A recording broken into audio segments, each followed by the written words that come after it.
من أهل العلم هي بلقيس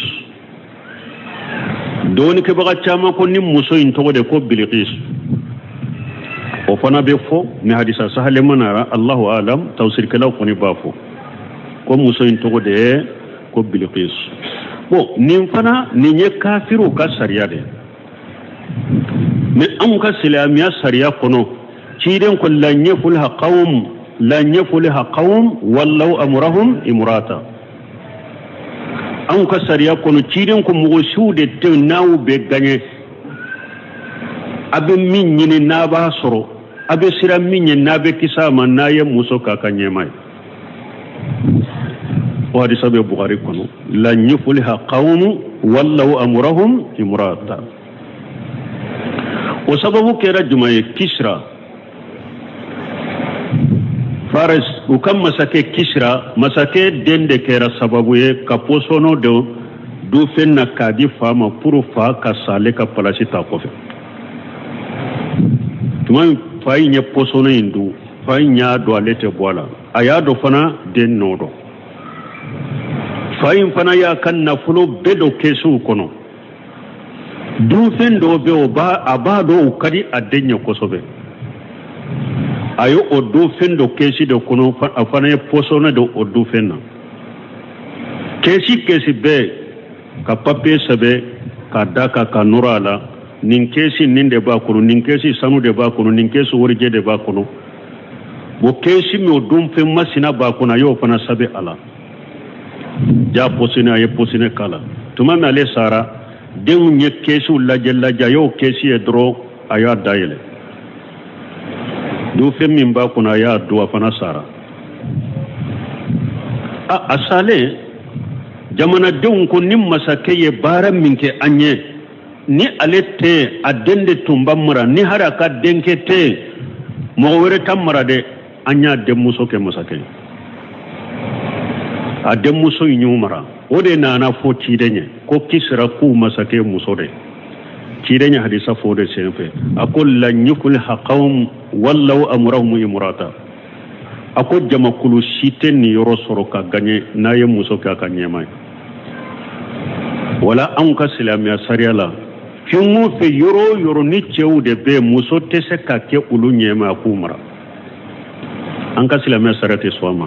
irjalu qawwamuna lan nisaa parce que ala ko cewde ye jo bagaw ye musoka wal rijali alayhinna daraja ala ko cewde daraja korota lembe musoka ciden ko akon musor ka hakli na gasilendo mugo ka hakli muso ko ka hakli na gasilendo ka dina na gasilendo donc nunun koso anka silamiya sariala yoro ni cewde be biro ni cewde be muso tese ka ke wulo ka nyema kumara haramu yelen don ka silamiya sariala doni ke ba ko muso be se ka ka damuna muso nyema ni muso dama be madrasa kala nyoro dola muso dama de be be se ka ke wulo nyema ube docteur so me abe muso dama de be muso do be se ka ke nyogona muso nyema we me muso ka ke cewu ma nyema ye kumara akera dugutigiyaye akera meriyaye akera ministriyaye kuma mana prezaya be haram silamiya sariye sonnen tama e wate tanye fana de abe saga kode bunu semi della kan ni hadisa sarahu akonni garam beretani laje ako alede tumbe jinya benye metuma mi muso bumara ako be poso jumanna sisa ube poso jumanna sisa ale ba fo wakati mi aku ube jinya poso duruna de la meneta ro sisa ube hakemi na sisa usagra uko wala niya islam jamana ni leste ni demokrati na kanunun bila muso beke dibite wuye muso beke ministre wuye muso beke maire wuye muso be chewmara muso be banki directorial lo ka chewmara muso beke juju nyema wuye ka chewmara kafiru man nati foy kama pour kasilama jamana usaga ko an kana tanye nimbeyu ka falade ani dina chiya donc an ka silamiya sariate soma nin nunu na nyogona nanu ma doni ke baw yu fo chogo mi foy tambala an ku fo chogo la anya fo chogo mi ciden ka sunna e pembi nyambo de defa ute beda chebe jamana kono ni eko chere ke silama de awa muso meri kana wote kai a député kana wote kai a président kana wote kai kuma mana président la ni ye wote ke nonu nye itogo de wala taawanu ala al-ismi wal udwan ni ya tigi deme junubuni ya dala de ani Allah soso ye haramu bake ala kan ke sala kan tanga donc nu nye kafiru de ni muso tumbe kafira de la atumbe kafiru de chela aye kafiru mara me anka silamiya sariya sonnenta ma muso ka chemara ibe se ka ke damuna muso ka nyema me atade ga muso ka ke chew ka nyema ka chew mara haramu do silamiya sariya la ci den karisa salena ko nye muso de soro abu mara wa utiat min kulli shay awa muso yi fiumo fenni masake be hatagiyama ikam maralila ala yo bedi muso yima ay min mata'i dunya mimma yahtaju ilayhi al-maliku al-mutamakkin jiya damu fe mimbe ni maralikela ma fantilembe hatagiyama bebe muso yimbolo ala yo di muso yima walaha arisun azim ewa muso yi bere ba bolo abe sigi minka yani sharirun lide do tajlisu alayhi na abe sigi limminka tajlisu alayhi adim hailu min be hada made hakili bonye ka hakilima bere batumbe muso imbolo min be bonye hakilima mujagarafu bi jahabi wa anwaili jawahir wala alai awali masiri lende do ni sanu ye ani aljawahir ani ewa mun amba ko mi ma jama'u ni efin wala alai ani lulu li masiri lende no ulude wajarituha me huda ko nyenni muso soro wa qawmaha na kam mugun yasjuduna li samsi min dunillahi mais ube sujudi bi tilede ka farala ka de ube sujudi bi tilede ka ala batoto ede ube tilede batu ube sujudi bi tilede de wajayanna lahum shaytanu amalahum awa ukatile batu min fulani nye ka sujudi bi tilede ka farala ka shaytanu de masru nye korokoy fasaddahum an sabil shaytanu yusagi kabo ala kasirama ay anni tariqi alhaqi shaytanu yusagi kabo tinya sirama fahum la yahtaduna awa ubetcho min fana utekanda te kutonni la halala kutu yere boloye utekanda fana koy ubu katile bato min na utabila shaytanu yode masiru nyekoro alla yasjudu lillahi ay la yarifuna sabila alhaqi allati hiya ighlasu sujudi lillahi wahdahu ulute sujudu bi alay awte sujudu bi alay kuma la nyini shinya shiray min ya awtodo min yeddu sukun kalasi min yeka sujudu bi ala kelimpenye duna ma khalaqa min alkawakib akana sujudu bi ala kadampenye alay dolo munun da wa khairiha anotana awte ewa nunu ka sujudu ke no ate uluto ya ka sujudu ke ala kelimpenye mana la nyini munye aku Allah yasjudu lillahi ulute ala do de ulute ala do ka sujudu ke ala yede alladhi yukhriju al-khaba'a fi samawati wal ard masammi nye fen dogolem bo sanfela la ka fen dogolem be dugo ewa sanfela fen dogolem masammi be ulubo duguma kolo fen dogolem masammi be ulubo ulumo do koy uluma sujudu ko yewmo ala do ala mimbe sanji kise munun dogolembe sanfe ala mimbe sanji kise bo sanfe ka jignuye ala mimbe falem fe bo dugu kolo kono uluma ni ala do kan ni ala bonya do ka sujuri ni ka sujuri benni ala yede wa ya'lamu ma tughfuna wa ma tu'linun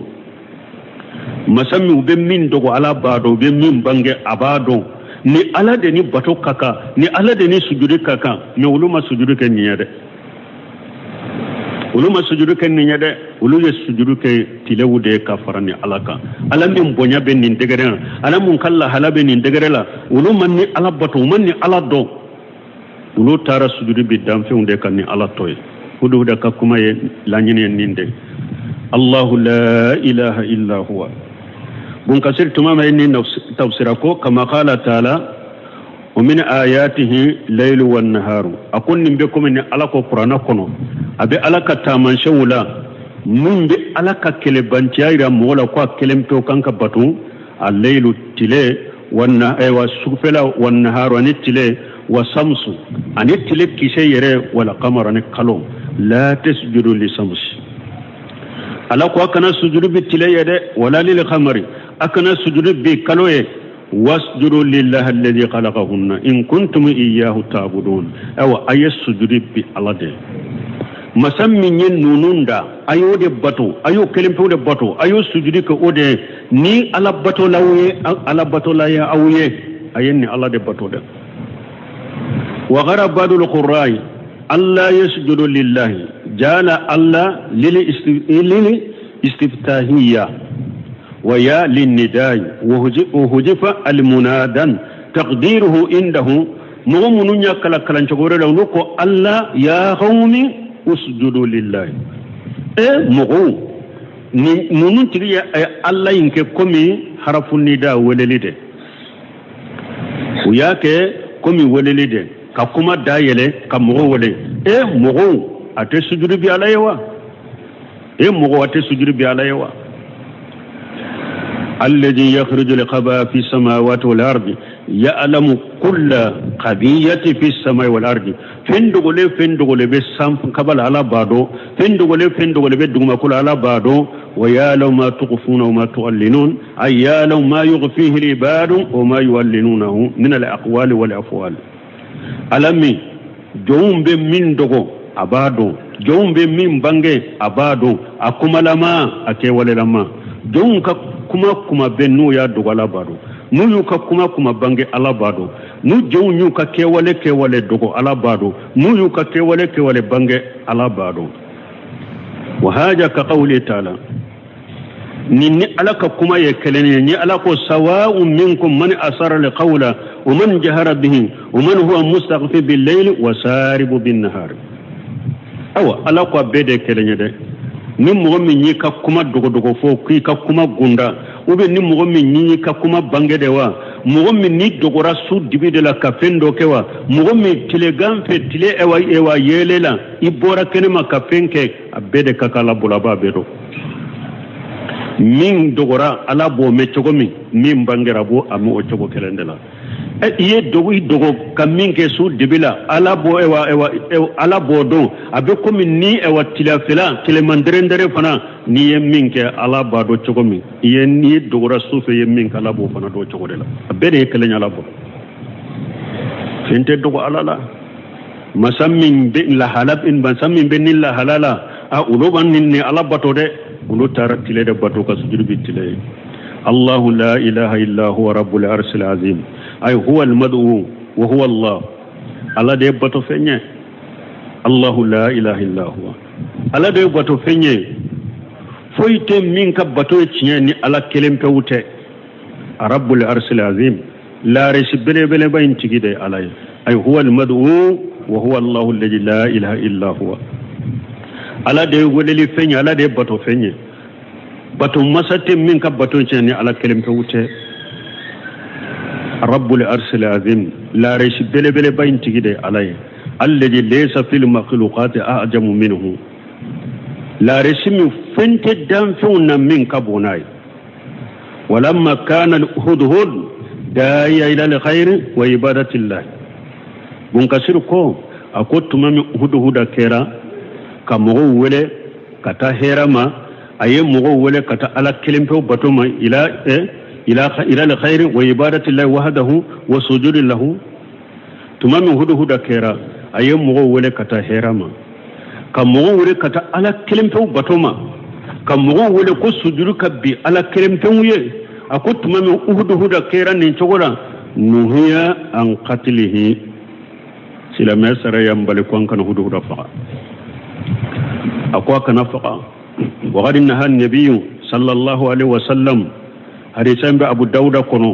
نبي ما يبالي لك على كترنا كسبك أن قتل 40 من الدواب شيدين ينبالي أكو دابا ناني بي أنكنا ألوفا نمولاتي والنهلة